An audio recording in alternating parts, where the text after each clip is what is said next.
Joining us on the line to provide her views on Madiba's legacy is Lindiwe Zulu, Head of Communications for the ANC. Sis Lindiwe, thank you so much for making the time to join us here on CNBC Africa. Let's perhaps start off with your own personal reaction to receiving the news of the passing of Utat.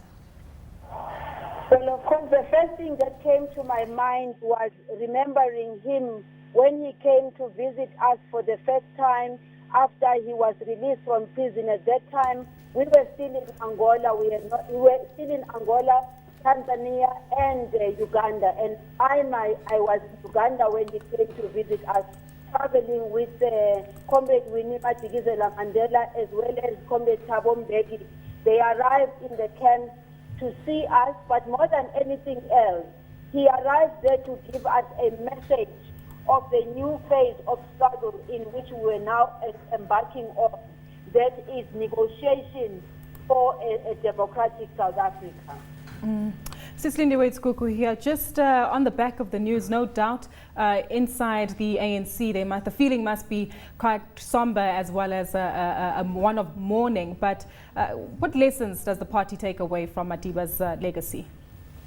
Well, Madiba has been part and parcel of this party for many, many years. He contributed to building the party and making it as strong as it is. It is now 101 years old, and therefore he contributed significantly to those numbers of years that he became a member of the ANC.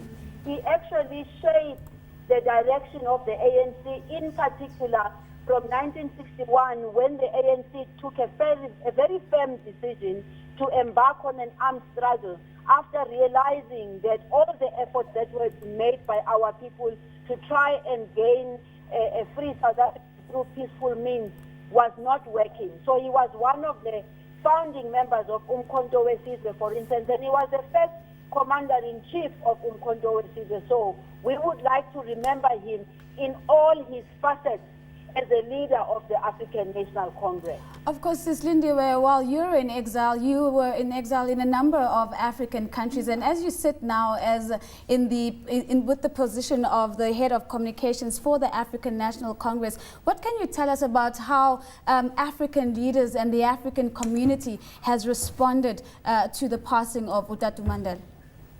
Of course, many of them have already sent their messages of condolences to the family first and foremost, to the African National Congress, and of course to the people of South Africa in general. And many of them obviously will be coming to South Africa for the funeral, either for the funeral or the memorial service that will be held. We already know, for instance, that President Obama has confirmed that he will be coming, and there's many others who are also waiting in the line to have a discussion also with the president to pass the condolences. The fact of the matter is that we recall very well that South Africa of the apartheid regime was not welcome in the continent, and President Nelson Mandela was the first democratic president to engage with the African leaders and put forth to them the vision that he had for South Africa. Of course, that wasn't a vision of his own vision alone, it was a vision of the African National Congress. But of course, as the head of state at that time, he had to lead in the foreign policy of South Africa at the time.